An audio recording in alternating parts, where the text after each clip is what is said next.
Shalom, salam sejahtera dan salam sehat bagi kita semuanya. Jemaat Tuhan yang terkasih di dalam Tuhan kita Yesus Kristus. Saat ini kita akan mempersiapkan hati untuk menyambut kebenaran firman Tuhan. Mari kita bersatu dalam doa. Damai sejahtera Allah yang melampaui segala akal dan pikiranmu, itulah yang memelihara hati dan pikiranmu dalam menyambut kebenaran firman Tuhan pada saat ini. Berfirmanlah Engkau Tuhan, kami siap mendengarkannya. Amin. Jemaat Tuhan yang terkasih di dalam Tuhan kita Yesus Kristus, adapun sabda Tuhan yang akan kita dengarkan pada saat ini tertulis dalam kitab 1 Samuel pasal 2 ayat 1 sampai dengan ayat yang ke-10. Demikianlah kebenaran firman Tuhan. Lalu berdoalah Hana, katanya, hatiku bersukaria karena Tuhan, tanduk kekuatanku ditinggikan oleh Tuhan. Mulutku mencemoohkan musuhku, sebab aku bersukacita karena pertolonganmu. Tidak ada yang kudus seperti Tuhan, sebab tidak ada yang lain kecuali Engkau. Dan tidak ada gunung batu seperti Allah kita. Janganlah kamu selalu berkata sombong. Janganlah caci maki keluar dari mulutmu. Karena Tuhan Allah yang Maha Tahu, dan oleh Dia perbuatan-perbuatan diuji. Busur pada pahlawan telah patah, tetapi orang-orang yang terhuyung-huyung pinggangnya berikatkan kekuatan. Siapa yang kenyang dahulu, sekarang menyewakan dirinya karena makanan. Tetapi orang yang lapar dahulu sekarang boleh beristirahat. Bahkan orang yang mandul melahirkan 7 anak, tetapi orang yang banyak anaknya menjadi layu. Tuhan mematikan dan menghidupkan. Ia menurunkan ke dalam dunia orang mati dan mengangkat dari sana. Tuhan membuat miskin dan membuat kaya. Ia merendahkan dan meninggikan juga. Ia menegakkan orang yang hina dari dalam debu dan mengangkat orang yang miskin dari lumpur untuk menundukkan dia bersama-sama dengan para bangsawan dan membuat dia memiliki kursi kehormatan. Sebab Tuhan mempunyai alas bumi, dan di atasnya ia menaruh daratan. Langkah kaki orang-orang yang dikasihinya dilindunginya.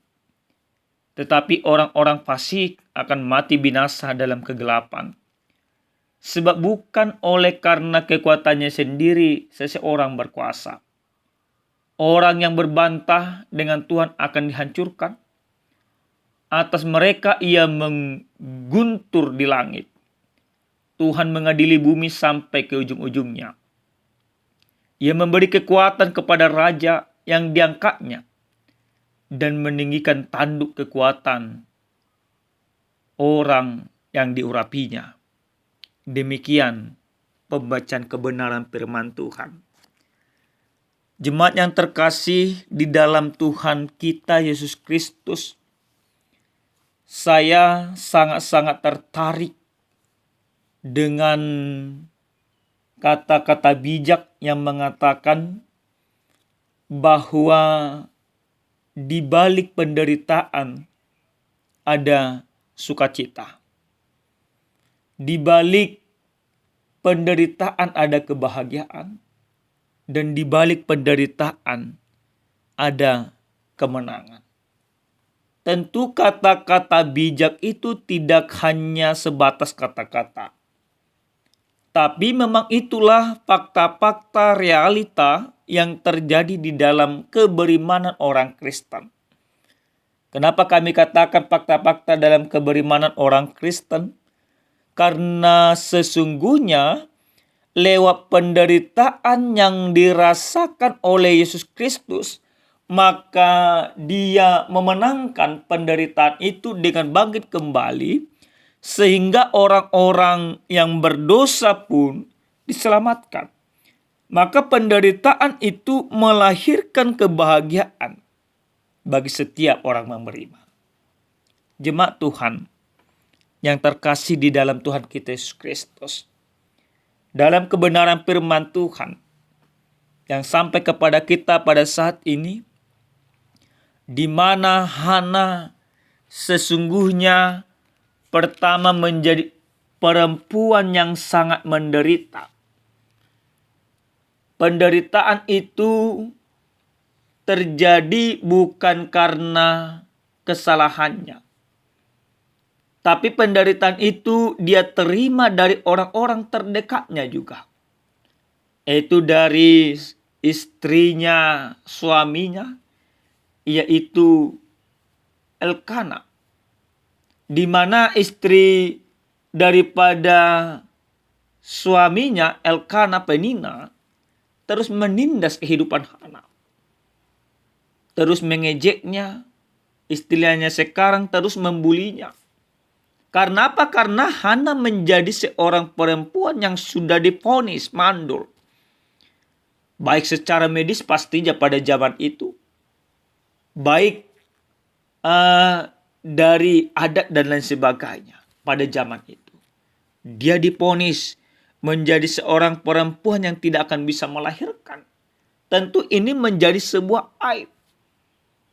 Tentu ini menjadi sebuah penderitaan yang mendera kehidupan daripada Hana. Tapi apa yang dilakukan oleh Hana? Semua boleh saja memvonis dia tidak akan punya anak. Semua orang boleh-boleh saja menghinanya. Tapi Hana dengan segala keluh kesahnya, dengan segala penderitaannya, dia datang menghampiri Allah. Dia datang bergumul dengan Allah. Dia menyerahkan segala derita yang dialami kepada Allah. Maka dengan penuh kesungguhan, dengan totalitas, dia berdoa kepada Allah, dia bermohon kepada Allah, supaya Allah mengizinkan dia terlepas dari penderitaan itu lewat melahirkan seorang anak. Maka apa yang terjadi Bapak Ibu yang dikasihi Tuhan? Mujizat terjadi. Luar biasa. Di mana Hana, seorang perempuan yang dianggap mandul oleh orang-orang di zamannya, tapi oleh karena keberimanannya kepada Allah, Allah menjamah buah rahimnya, sehingga Allah mengizinkan dia mengandung dan melahirkan seorang anak yang begitu luar biasa, yang akan mengangkat derajatnya, yang akan melepaskan orang Israel, yaitu Samuel. Bapak Ibu yang dikasihi Tuhan, apa selanjutnya yang dilakukan oleh Hana? Apakah Hana ketika sudah Tuhan jawab segala doanya, di akhirnya meninggalkan Tuhan? Tentu tidak Bapak Ibu. Tapi dia justru menaikkan doa-doa syukur kepada Allah. Dia justru bermazmur kepada Allah. Dia justru mengagungkan Allah. Nah, perikop kita yang sampai kepada kita pada saat ini, lagu pengagungan sebagai rasa syukur yang dimiliki oleh Hana, yang disampaikan kepada Allah. Dia mempermuliakan Tuhan. Hana menyadari bahwa segala sesuatu yang terjadi dan yang telah dia terima di dalam kehidupannya, itu adalah pemberian Allah. Maka Allah lah yang mengangkat derajatnya. Allah lah yang melepaskan dia dari penderitaan. Allah lah yang memberikan sukacita itu kepadanya. Maka dalam kebenaran firman Tuhan ini, dengan jelas Hana katakan, hatiku bersukacita karena Tuhan, tanduk kekuatanku oleh Tuhan. Luar biasa. Hatinya bersukacita karena Tuhan. Tuhanlah yang mendatangkan sukacita itu kepada Hana. Tuhanlah yang menolong Hana. Tuhanlah yang mengangkat derajat daripada Hana. Semuanya itu karena anugerah dan kebaikan Tuhan. Maka lagu pujian yang disampaikan Hana merupakan bagian daripada pengakuan imannya akan kebaikan-kebaikan Allah yang dia terima di dalam hidupnya. Bapak Ibu yang dikasihi oleh Tuhan kita Yesus Kristus, di mana firman ini mengingatkan kita sebagaimana seorang Hana yang menderita, sebagaimana seorang Hana yang dibuli, sebagaimana seorang Hana yang ditindas. Dia menyerahkan seluruh penindasan itu kepada Tuhan. Dia mengharapkan satu-satunya yang bisa menolong dia, yang bisa membantu dia, yang bisa mengangkat dia adalah Tuhan. Maka dia berserah secara totalitas kepada Allah. Tentu ini menjadi sebuah pelajaran yang sangat berharga bagi kita Bapak Ibu. Saya tahu bahwa masing-masing kita yang mendengarkan firman ini tidak selamanya hidup kita baik-baik saja. Ada banyak penderitaan, ada banyak persoalan-persoalan yang kita miliki, ada banyak pergumulan-pergumulan, ada persoalan pekerjaan, ada persoalan rumah tangga, ada mungkin yang sama seperti Hana yang selalu mengharapkan keturunan yang tak kunjung diberikan oleh Tuhan. Inilah saatnya Bapak Ibu untuk datang kepada Allah, untuk menyerahkan seluruh kehidupan kita kepada Allah. Mari kita seperti Hana. Dia mampu bertahan sampai akhir sehingga dia memperoleh keselamatan yang begitu luar biasa. Maka kita juga harus demikian Bapak Ibu. Ada banyak penderitaan itu yang mungkin ingin menghancurkan kita. Bahkan ada banyak orang juga yang senang akan penderitaan kita, yang ingin memang kita hancur. Tapi firman ini mau menguatkan kita, mau memastikan kita, inilah saatnya Bapak Ibu yang Tuhan kasihi, berserahlah kepada Tuhan. Panggil nama Tuhan, serukan namanya, serahkan hidupmu kepadanya. Maka yakinilah bahwa pertolongan Tuhan itu akan benar-benar nyata di dalam kehidupanmu. Tentu Bapak Ibu, Allah yang kita muliakan begitu mengasihi kehidupan kita. Allah tahu bahwa kita menderita oleh karena dosa. Maka Allah menyuruh anaknya Yesus Kristus datang mengangkat kita, menolong kita, melepaskan kita dari segala penderitaan. Walaupun cara Allah melepaskan kita begitu luar biasa. Dia harus menggantikan kita menderita. Dia harus mati di kayu salib. Dia harus dihina.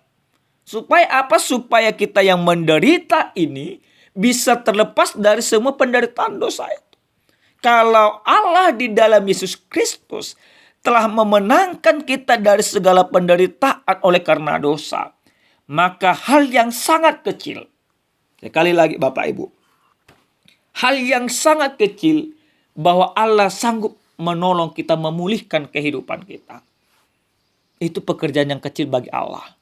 Tapi yang terpenting sekarang ini Bapak Ibu, bagaimana kita terus merespon, percaya kepada Allah dengan segenap akal dan pikiran, bahkan dengan segala kekuatan kita. Yang kedua Bapak Ibu yang dikasihi Tuhan, firman ini juga mau mengajarkan kepada kita lagu pujian yang disampaikan oleh Hana karena dia setelah bertemu dengan Tuhan. Tentu kita juga mungkin yang mendengarkan firman ini sudah banyak merasakan pertolongan Tuhan. Ketika dia menderita, dia sudah merasakan pertolongan Tuhan berbagai-bagai macam. Berbagai-bagai cara Tuhan menolong kita. Nah, menjadi sebuah perenungan, apakah kita sudah bersyukur kepada Allah? atas segala pertolongannya, atas segala keselamatan yang kita terima. Inilah saatnya Bapak Ibu, mungkin kita lupa untuk bersyukur kepada Allah. Mungkin kita lupa untuk mempermuliakan Tuhan. Mungkin kita lupa untuk memasyurkan nama Tuhan. Tapi lewat firman ini, kita harus tetap mempermuliakan Tuhan. Karena kita tahu, masing-masing dari kita sudah merasakan kasih Allah yang begitu luar biasa di dalam kehidupan kita. Yang terakhir Bapak Ibu yang dikasihi Tuhan. Ini ada sebuah cerita. Ada seorang pemuda yang pergi ke hutan menyeberangi sungai lewat jembatan. Maka biasanya memang kalau dia pergi ke hutan, dia selalu menyeberangi jembatan.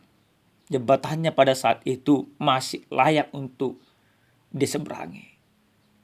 Dan di hutan ini kalau sudah malam, yang terjadi ada banyak binatang-binatang buas.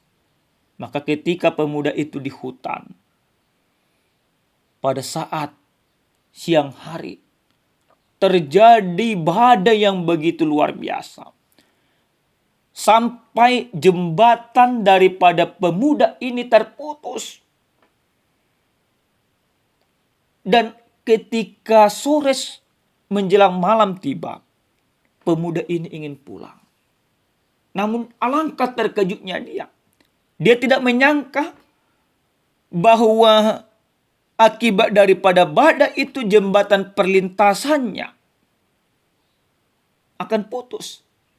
Di sungai-sungai yang akan diseberangi penuh dengan buaya, penuh dengan makhluk-makhluk buas.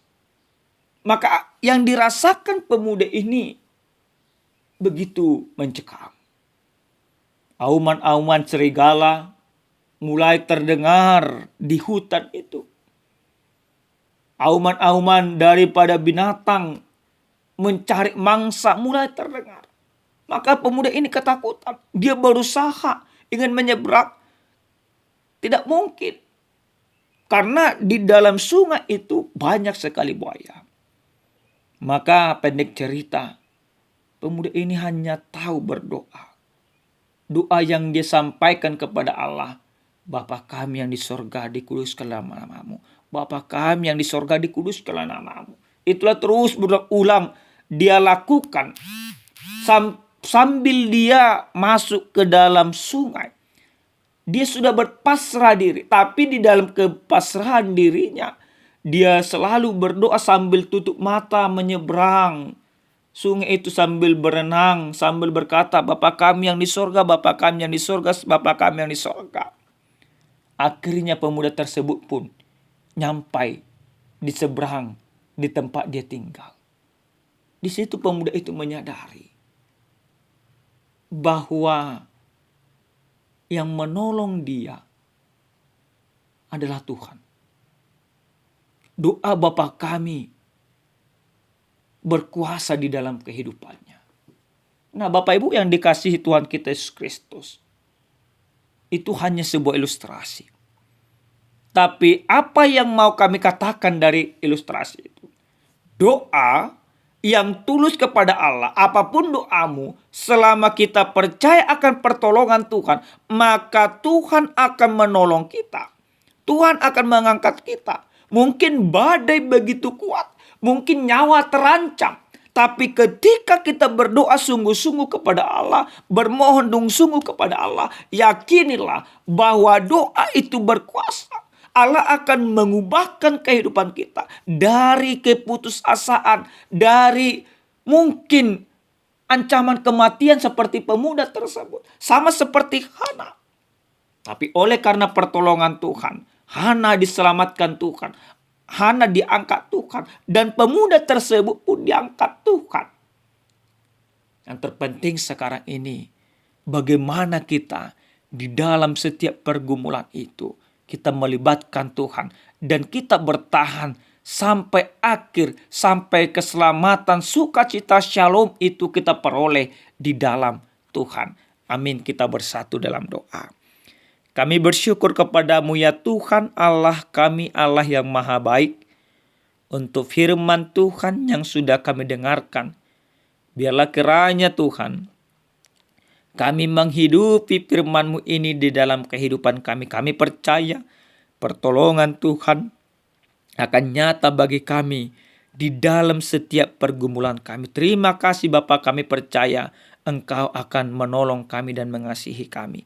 Dalam nama Yesus kami berdoa. Amin. Shalom Bapak Ibu yang dikasihi Tuhan. Tuhan Yesus memberkati kita semua.